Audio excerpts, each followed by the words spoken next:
Amados, todas as sextas-feiras nós estamos trazendo aqui um ministro da palavra.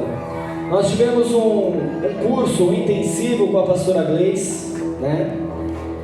E nos cultos de sexta-feiras é a oportunidade daquelas pessoas que ficaram nesse intensivo para aprender a ministrar a palavra do Senhor, né? Que é a nobre arte de pregar a palavra do Senhor.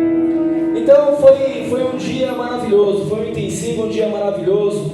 Mais de 20, 25 pessoas estavam ali. Então todas aquelas, pode se assentar, igreja, todas aquelas pessoas estão tendo a oportunidade para ministrar a palavra. E hoje é o dia tão esperado da Ângela. Né? A serva do Senhor vai ministrar a palavra a primeira vez, Ângela? A primeira vez na vida ela vai ministrar a palavra, amém? Então eu peço que você fique em espírito e em adoração, sentado mesmo, vamos orar por ela, só estenda as mãos. A Ângela já está debaixo da presença do Pai, já é uma mulher bem-aventurada, mas eu quero que você libere mais bênçãos sobre elas. Espírito Santo de Deus, Pai, mediante a Tua presença, nós somos gratos a Ti, pela vida da Ângela, Pai. Pai, eu quero lhe pedir, Senhor soberano, Pai, eu sei que o Senhor já ministrou ao coração dela, para trazer, Senhor, a Tua palavra, Senhor, para a Tua igreja. Senhor, mas eu quero lhe pedir, Senhor soberano, que o Senhor venha tirar todo o nervosismo, todo o embaraço, Pai, que ela venha ficar aqui, Senhor, como diz a Tua presença, livre no Espírito Santo. Pai, nós declaramos toda sorte de bênção sobre as mãos dela nessa hora, Pai. Libere palavras de sabedoria para a Tua filha, Senhor, e usa ela nesta terra com grande glória e poder, para a glorificação do nome do Pai, do Filho e do Espírito Santo. Aplauda ao Senhor bem forte. Paz do Senhor, igreja. Amém. Eu tenho 35 anos, vou fazer 36. E é a primeira vez que eu subo no altar para pregar a palavra. Tarde, né? 36 anos. Significa que eu vivi muita coisa antes de chegar até aqui. Glória a Deus. E eu quero pedir para que os irmãos abram suas Bíblias em Eclesiastes 3:1. Se puderem ficar de pé em reverência à palavra. Amém? Aleluia! Santo Deus. Antes de iniciar com a palavra, eu quero dizer diante da igreja que é com muito temor que eu subo nesse altar. Porque é muito importante estar aqui. Porque antes da palavra chegar para vocês, eu tenho que viver, né? E eu sabia que esse momento ia chegar, mesmo eu tendo me negado a ele. Eu sabia que ia chegar. Porque quando eu fiz o curso, eu falei que eu não queria que me escalasse. Mas a gente não vive a nossa vontade. Aleluia. A gente vive a vontade de Deus e eu estou aqui. E então todos abriram Eclesiastes 3, versículo 1. A palavra de Deus diz: há um momento certo para tudo, um tempo para cada atividade debaixo do céu. Isso é na minha tradução. Eu vou ler algumas outras, porque eu não sei quais são as traduções que a igreja tem. Em outra tradução diz: para tudo há uma ocasião certa, há um tempo certo para cada propósito debaixo do céu. Em outra fala que tudo tem o seu tempo determinado. Há um tempo para todo propósito debaixo do céu. Debaixo do céu é onde? Na terra. É onde nós estamos. Certo? E estudo dessa palavra, decorrendo no livro de Eclesiastes, eu falei: Senhor, eu preciso de um tema. Pode sentar, igreja. Aleluia. Deixa eu deixar vocês em pé. Olha, quase que eu deixo a ministração toda. Esqueci de pedir para vocês sentarem. E eu lendo sobre o livro de Eclesiastes, eu meditei muito sobre a minha vida. Porque onde o contexto desse versículo está, para quem não sabe, não sei se todos já leram, Eclesiastes foi escrito pelo rei Salomão. É o que a maioria dos estudiosos dizem, né? Que foi escrito por ele devido às palavras decorridas no livro. E a maioria dos estudiosos dizem que Salomão escreveu Eclesiastes no tempo da sua velhice. E se você ler outro livro que Salomão escreveu, foi Provérbios. E se você comparar os dois, você vê que há uma grande mudança entre eles. Então significa que quando Salomão escreveu Eclesiastes, ele tinha uma grande experiência de vida, né? E eu creio que Deus deixou o livro de Eclesiastes na Bíblia para que nós possamos meditar muitas vezes naquilo que nós não devemos fazer. E durante os estudos, eu vi que Eclesiastes está dividido em duas partes. E do primeiro ao sexto livro, ele falava muito sobre tempos de vaidade. Tudo o que ele viveu, ele se questionou como uma vaidade. Ele se questionou. É uma autoanálise que ele fez sobre a vida dele nesses livros. E ele falou sobre vaidade 37 vezes no livro inteiro de Eclesiastes. Ângela, aonde você está querendo chegar? A ministração, quando eu pedi para divulgar, eu falei que eu precisava viver algo. Eu queria trazer algo para a igreja que eu estivesse vivido. E assim como Salomão, eu vivi já 36 anos, eu tenho um certo tempo de vida. Tem muitos jovens aqui que têm 16, os meninos mais novos viveram bem menos que eu ainda, né? Mas eu sou jovem, tá? Tenho 36, mas eu sou jovem. E aí eu me levei a uma reflexão da minha vida. Eu falei, meu Deus, eu vivi muitos tempos da minha vida. Eu vivi tempos de rebeldia, onde eu estava no mundo. Eu vivi tempos que eu vim para a igreja. Eu vivi tempos que eu saí da igreja. E eu retornei para a igreja. E nesse tempo que eu retornei para a igreja, eu fiquei pensando quais foram os momentos que eu usei no meu tempo como minha vaidade. O que eu fiz desse tempo que foi minha vaidade, que não foi o tempo de Deus, nesse período todo. E sempre nas minhas orações eu peço para Deus, porque eu quero de hoje em diante viver o tempo dele, não o meu tempo, não as minhas vaidades.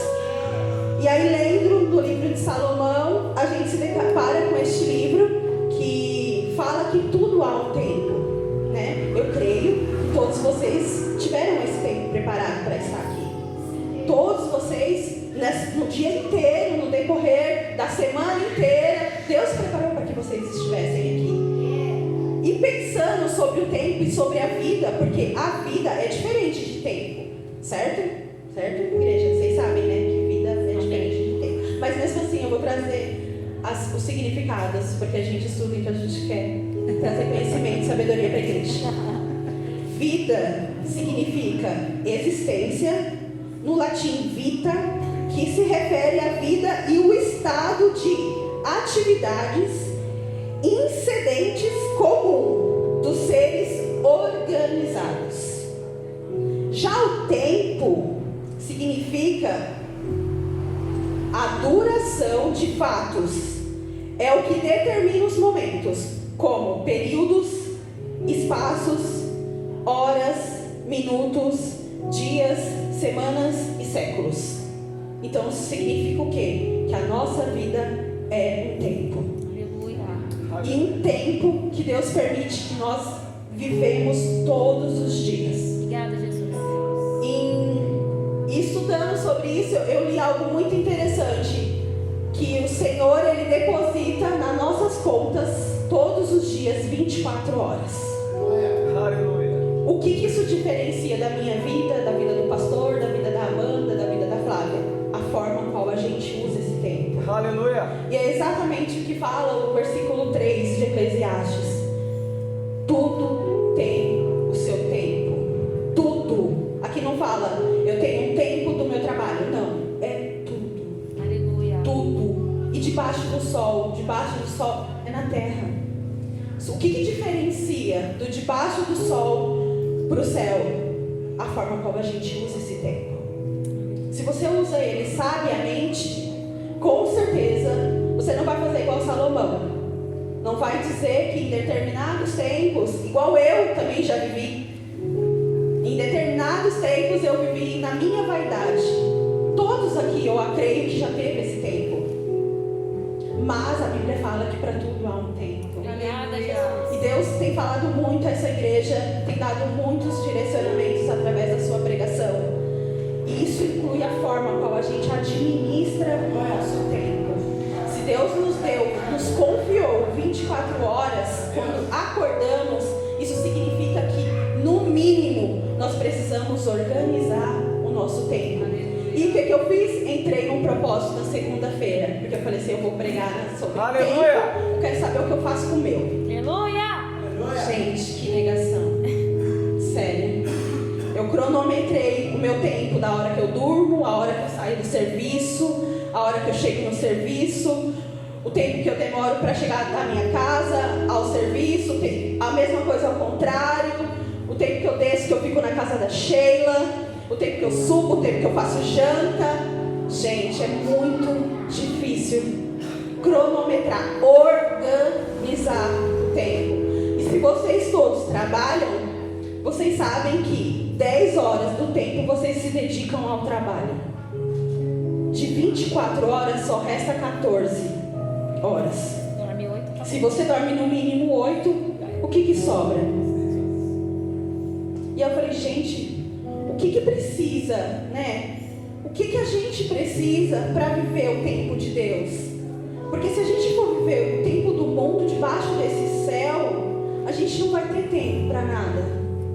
E aí o que acontece? Aí eu fui me lembrar de quando eu comecei na igreja. Eu até comentei com a Sheila. Falei, gente, eu lia tanto. E hoje eu olho e falo, gente, o que aconteceu com esse tempo que eu não consigo mais achar? Não consigo mais ler igual eu lia antes. Eu não consigo orar, louvar igual eu fazia antes. Eu me sinto engolida pelo tempo desse mundo. E aí entra dia, isso significa que Deus me dá 24 horas. Eu vivo essas 24 horas. Talvez não da vontade, do jeito que Deus gostaria que eu vivisse. Depois eu vou explicar o porquê. E aí se passa mais 24 horas. E eu acordo no outro dia e eu tenho mais 24 horas. E aí se passa essas 24 horas, e aí Deus me dá mais 24 horas. Eu falei, gente, o que está roubando o meu tempo? Trabalhar, gente, faz parte, tá? A Bíblia fala, ai daquele que é preguiçoso. Trabalhar faz parte do nosso dia. O trabalho foi o Senhor que nos deu.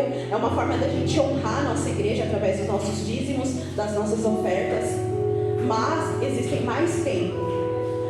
Aí eu falei, gente, eu não estou administrando meu tempo. Eu chamei o Renato e a Sheila para fazer. O Renato já se perdeu no primeiro dia.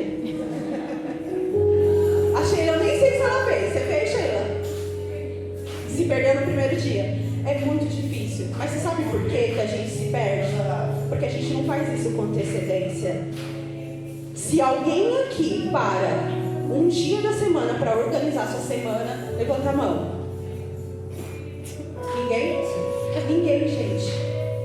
Ninguém organiza o seu dia. Ninguém organiza o seu dia. Isso significa que você não sabe o que você faz nas suas 24 horas. Você só sabe as horas que você trabalha e as horas que você dorme. E o resto? Porque sobra. Sobra horas aí. Isso significa que você, assim como eu, também não está sabendo administrar o seu tempo. E aí eu selecionei 3 coisas que nos levar a refletir sobre isso. Primeira, eliminar os ladrões, né? O ladrão do nosso tempo. Aí eu falei, meu Deus, o meu trabalho deve ser o ladrão do meu tempo. Se eu gasto 10 horas, mas eu preciso trabalhar. Aí eu falei, gente, mas não é meu trabalho. Porque através do meu trabalho, eu honro a minha igreja, né? Aí eu lembrei, sabe de quem? De Marta e Maria. Lá em Lucas 10:40. Já me chamaram de Marta. Muitas vezes. Marta. Sério. E se brincar, pode até me chamar ainda. Eu falei, gente, o que acontece entre Marta e Maria? Porque as duas tiveram ao mesmo tempo. O que diferenciou uma da outra? Foi a prioridade que uma deu e a outra não deu. A Marta, o que ela se preocupou? Com a vida. Eu vou lavar, vou passar, vou cozinhar, vou fazer a janta, meu marido vai chegar, a janta vai estar pronta, a casa vai estar limpa. Gente, eu não estou falando que não tenha que fazer. Isso faz parte do nosso dia. O que eu estou falando é que existem outras prioridades que você precisa encaixar nesse tempo. Maria, o que ela fez? Foi lá. Por quê? Porque aquela era a prioridade naquele tempo para ela. Então ela se sentou e foi aprender. E a Marta, abusada, ainda foi questionar, porque é isso que a gente faz. Nossa, mas eu chego, eu não tenho tempo, eu só lavo, eu só cozinho, meu marido não me ajuda, só bagunça. O que a gente faz? Questiona. Mas por que em vez de questionar, a gente não busca uma prioridade e encaixa essa prioridade no nosso tempo? É simples de resolver. É administração do tempo. Simples assim. E a segunda? Organizar os compromissos. Por quê? Porque organizando o nosso dia, a gente consegue identificar aquilo que a gente gasta mais tempo, igual eu no trabalho, por exemplo. Mas eu descobri que eu me organizando, eu consigo acordar mais cedo e fazer aquilo que é prioridade. Que é o quê? O encontro com Deus. Aleluia. Porque se nas nossas 24 horas a gente não tirar um tempo para se encontrar com Deus, o que a gente vai fazer? Vai viver debaixo do tempo do céu. Abaixo do céu, que é o tempo do mundo. É o tempo que as pessoas nos impõem que temos que viver. E nós somos responsáveis por esse tempo. Ninguém aqui sabe o dia que esse tempo vai acabar. Mas você sabe que você tem ele hoje. E você sabe que você precisa organizar ele. E de uma forma produtiva. E aí, como referência, eu peguei 1 Coríntios 14:33, que fala o quê? Que Deus não é Deus de desordem, e sim de paz. Por que Deus não é Deus de desordem e sim de paz? Porque quando a gente se encontra desorganizado, a gente não tem paz, gente. A gente vive atribulado por falta de tempo. E aí o que a gente faz? Culpa quem? Culpa quem, Amanda? Porque a gente não tem tempo. A gente escolhe o mais chato de fazer. É. Ai, porque eu só lavo. Ai, porque eu só cozinho. Ou ai, porque eu só trabalho. Tudo é eu. Tudo, né? Tudo é eu. Gente, vamos organizar. Dá para organizar. Tá? Terceiro tópico. Defina o que é essencial. Porque sem o essencial, a gente não tem o norte. E aí, como base, eu peguei 1 Pedro 2:9. De Deus em primeiro lugar, para que as demais coisas sejam acrescentadas. Porque todos vocês que estão aqui é uma nação eleita. Aleluia. É uma nação escolhida. Ninguém está aqui por acaso. Não. Esse versículo eu vou até abrir porque eu quero ler com os irmãos. Porque ele é muito importante para você entender o porquê que você precisa se organizar. Para você entender o porquê que você precisa colocar Deus como um essencial na sua vida. Se vocês puderem abrir, gente, 1 Pedro, versículo 2, capítulo 9. Todo mundo conhece esse versículo, né, gente? Ele é muito conhecido. Eu vou ler para vocês. Porém, 1 Pedro, versículo 2, capítulo 9. 1 Pedro não tem. Como 1 Pedro não tem? Capítulo 9? 2:9. Ah, tá. Eu entendi que era capítulo 9. Diz assim: vocês, porém, são povo escolhido, reino de sacerdote, nação santa, propriedade exclusiva de Deus. Assim, vocês podem mostrar às pessoas como é admirável aquele que os chamou das trevas para a sua maravilhosa luz. Aleluia!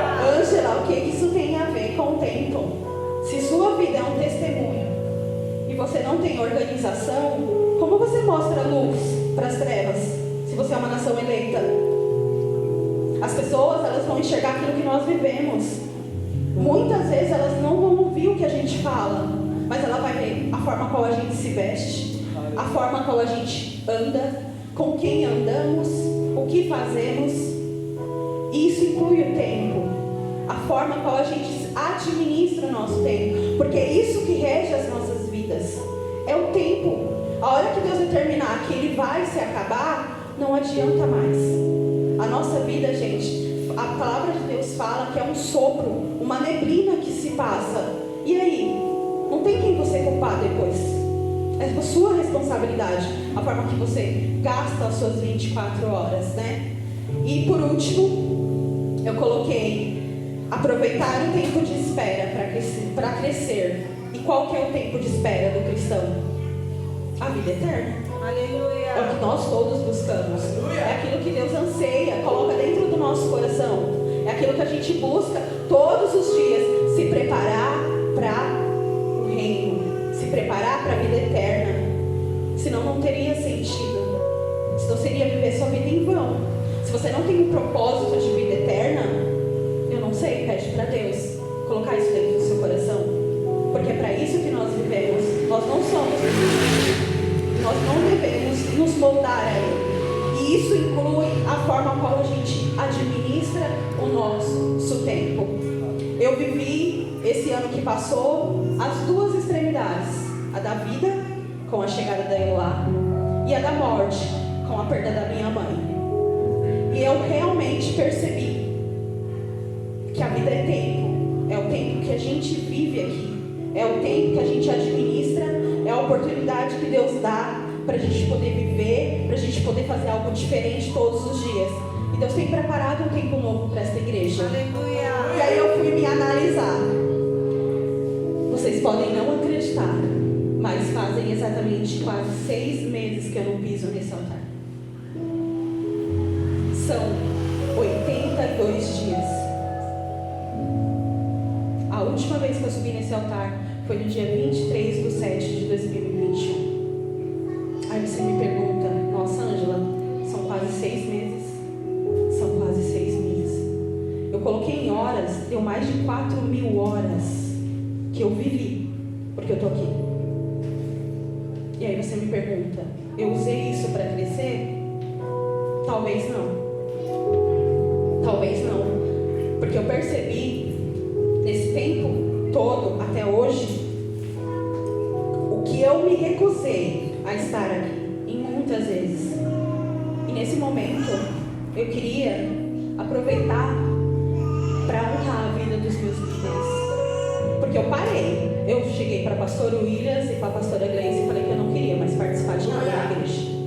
Eu não sei se todos sabem, mas eu fiz.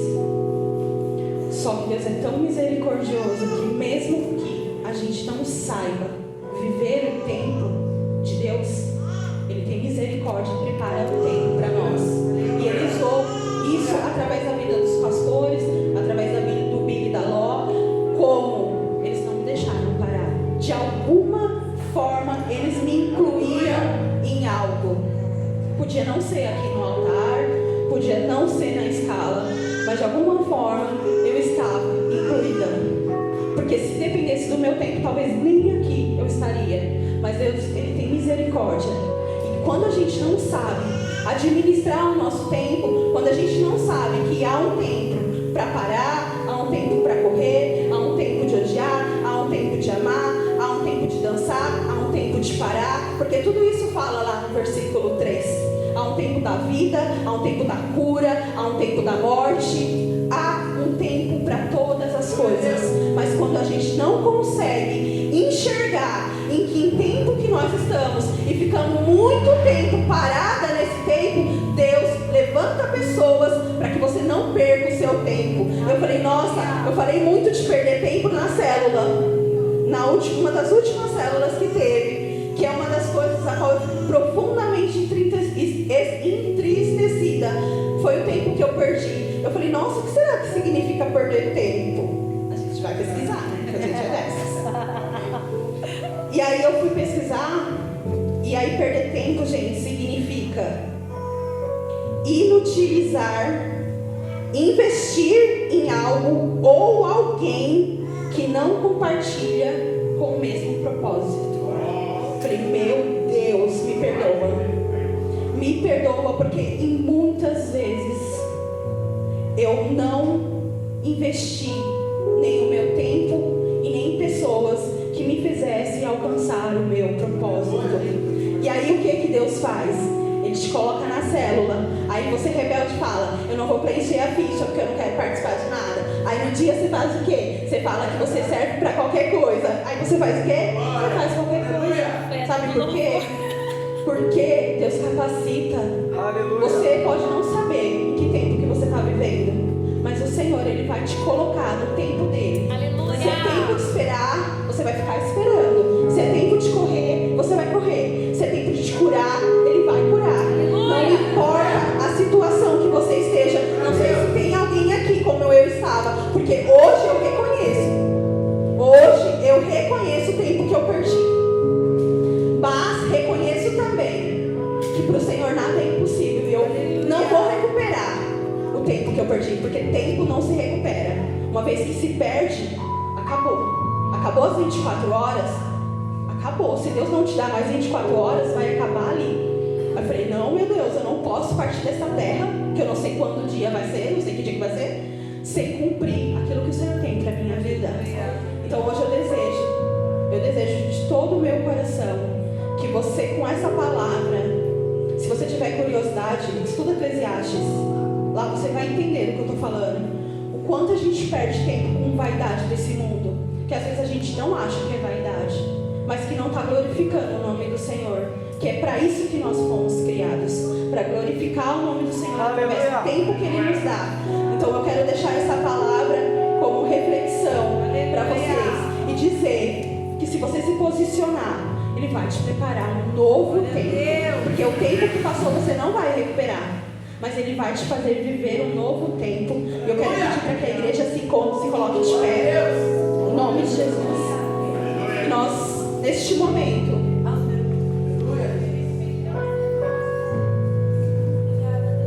nesse tempo, eu quero que você analise aí suas 24 horas. Eu não sei a idade de cada um aqui, né? Mas cada um sabe. Eu sei a minha, que eu vou falar. Quem tem 27? O Éder tem 27 anos. Isso significa que o Éder em 27 anos, imagine quantas horas o Éder não já viveu. Imagine só quantas horas Deus não já deu pro Éder. Quantas 24 horas Deus não já deu pro Éder, gente. E aí, Éder, consegue dizer o que você fez nessas horas todas que Deus te deu? Meu Deus. Não dá, gente. Não dá. E hoje eu quero te convidar. Se analisa aí. Você perdeu tempo, assim como eu também já perdi. Está disposto a recuperar o tempo? Recuperar não em tempo, porque tempo não se recupera, mas se posicionar para viver um novo tempo, porque Deus tem um novo tempo para esta igreja. Deus tem um novo tempo para cada um aqui, para cada um aqui. Você fala assim, eu não acredito, mas você tem. Você está aqui? Você tem 24 horas. Hoje o dia está se acabando, mas amanhã, se for da vontade de Deus, Ele vai te dar mais 24 horas. No domingo é início de uma nova semana. O que eu vou fazer com essa palavra? Me organizar. Me organizar. Eu vou sentar com o meu marido, porque faz parte do meu tempo também estar com o meu marido. Eu vou me organizar. Eu vou pegar meu marido, a gente vai sentar. E a gente vai se organizar, porque o tempo dele também é o meu tempo, porque somos uma só carne. Se vocês vão fazer, eu não sei, mas eu vou e vocês vão ver o poder de Deus se renovar através das nossas vidas. Sabe por quê? Porque Deus vai fazer algo novo, mas aquele que se posicionar. E eu hoje me coloco como posição para que Deus me use, para que Ele use o meu tempo para glorificar o nome dele, porque senão eu não tenho razão de estar aqui. Então que nesta noite você comece a se analisar: Senhor, o que eu tenho feito com as minhas 24 horas que o Senhor tem me dado todos os dias. Eu tenho 36 anos, vou completar 36 anos. E o que eu tenho feito? O meu tempo tem glorificado o seu nome? O meu tempo tem levado a sua palavra? O meu tempo, ele tem proclamado o teu evangelho? O meu tempo tem edificado vidas? O meu tempo tem colaborado para o crescimento de alguém? Eu estou ensinando algo para alguém com o meu tempo? Eu estou ensinando que as pessoas façam algo para ti com o tempo? O que eu tenho feito? O que eu tenho feito? O que eu tenho feito? O que você tem feito? Se prepare. Se prepare. Porque Deus vai fazer o impossível. Porque para nós pode não ser possível. Para nós a gente pode colocar inúmeras limitações. Ai, eu não tenho tempo para me organizar. Mas se coloque na posição do rei. Porque o que o olho não viu, o que o ouvido não ouviu, o tempo que nunca chegou, a porta que nunca se abriu, agora vai brilhar, igreja. Veja, o Senhor preparou para você que ama um novo tempo, algo novo. Viva o novo de Deus no seu tempo. Peça para Deus: Senhor, me ensina. Porque no tempo dele ele faz milagres, não é no nosso. Você percebe? Você percebe, igreja, que ele faz algo novo todos os dias. Mas todos os dias é algo novo. É algo novo. Olha a alegria de viver algo novo todos os dias. Peça, porque ele vai dar você. Receba, igreja, o novo. Perceba aquilo que te rouba. Perceba aquilo que te faz não viver o novo de Deus. Tudo aquilo que te faz roubar o tempo que é de Deus. Em nome do Senhor Jesus, igreja. Não faça como Salomão. Não se lamente nas vaidades que você fez, mas use o seu tempo para proclamar o reino, para levar, Senhor, a palavra de Deus, que é a verdade que vai libertar vidas. Em nome do Senhor Jesus. Em nome do Senhor Jesus. Ninguém pode analisar a sua vida. É só você. É você e Deus. É você e Deus. Declare hoje que o seu tempo chegou. O seu tempo de mudar. O seu tempo de administrar. O seu tempo de sabedoria. Se você não tem sabedoria para administrar o seu tempo, peça para Deus, porque Ele te dá. Fala: Senhor, eu não tenho sabedoria para administrar as 24 horas que o Senhor me concede. Me dê sabedoria para viver o seu tempo, para viver a forma a qual o Senhor gostaria que eu vivesse com o meu tempo. Eu quero amadurecer, Senhor, enquanto eu te espero. Eu quero crescer enquanto eu te espero, Senhor. Em nome do Senhor Jesus, a sua vida, só você pode mudar. O que você vive, é só você que pode determinar. Que em nome do Senhor Jesus, peça força se você não tem. Fala: Senhor, eu já estive nessa posição. Eu não tinha força, eu não queria mais. E eu me posicionei dessa forma. Eu não quero mais. Se você está desse jeito, fala: Senhor, eu estou desse jeito. Porque o Senhor vai levantar vidas para te tirar dessa posição igual me tirou. E hoje, sabe o que eu quero? Eu quero voar. Eu quero viver. Eu quero glorificar através da minha vida, a vida dos meus pastores, a vida do Vini e da Lopes, são os meus líderes, a vida da Amanda que me colocou na célula. Eu quero glorificar Deus através da vida deles também. Como? Servindo o meu tempo. Servindo o meu tempo. Perceba, igreja, o que te rouba. Porque o inimigo, ele veio para roubar, matar e destruir. E se você não tem tempo, você é roubado. Roubado. E quando você vê, passou. Passou. E não tem como mais recuperar. Em nome de Jesus. Eu peço que a igreja fique com essa palavra e reflita na palavra de Deus. Reflita, em nome de Jesus.